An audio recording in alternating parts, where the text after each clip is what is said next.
یہ معاویہ کے دور حکومت کی میں آپ کو انلسٹ کر کے صرف مختصراً بتانے لگا ہوں۔ نظام صلاۃ میں تبدیلی کی گئی، عیدین کی نماز کے خطبے میں تبدیلی کی گئی، زکوٰۃ کے نظام میں تبدیلی کی گئی، زکوٰۃ کے پیمانے مد اور سا کو تبدیل کر دیا گیا۔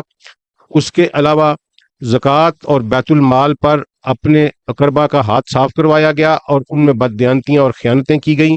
مال غنیمت کے قانون اور ضوابط جو قرآن میں طے تھے ان کو توڑا گیا۔ سونا اور چاندی مال غنیمت سے علیحدہ کیا گیا۔ نہ حق ایکسٹرا جوڈیشل کلنگ کی گئی، ایون صحابہ کی بھی اور بڑے بڑے تابعیوں کی بھی۔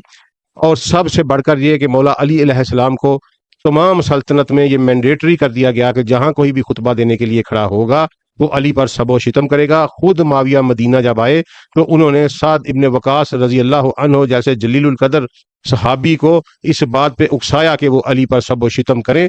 اس کے علاوہ مروان نے جناب سعد ابن سعدی کو جو بہت بڑے انصاری صحابی تھے ان کو بلا کر کہا کہ تم علی پر سب و شتم کرو، لیکن انہوں نے انکار کیا۔ تو پھر انہیں کہا گیا کہ علی نہ کہو، یہی کہہ دو کہ ابو طرح پر لعنت۔ یہ اور اس سے بھی بڑی بات، ایک دین کا ایک نیا ورژن اسلام میں متعارف کروایا گیا اور وہاں اہل بیت علیہ السلام کو بدنام کیا گیا۔ اور یہاں تک بات پہنچی کہ جب اس معاویہ کی انتقال کے 40 سال کے بعد جب جناب عمر بن عبد العزیز خلیفہ بنے اور انہوں نے ایک آرڈیننس کے ذریعے معطل کر دیا یہ حکم کہ علی کو اب سب و شتم نہیں کیا جائے گا، تو دمشق کی جامعہ مسجد میں شور اٹھا کہ ایک بہت عظیم سنت ترک کی جا رہی ہے۔ یہاں تک حالات پیدا کیے گئے، لوگوں کے ذہن میں زہر بھرنے کی کوشش کی گئی۔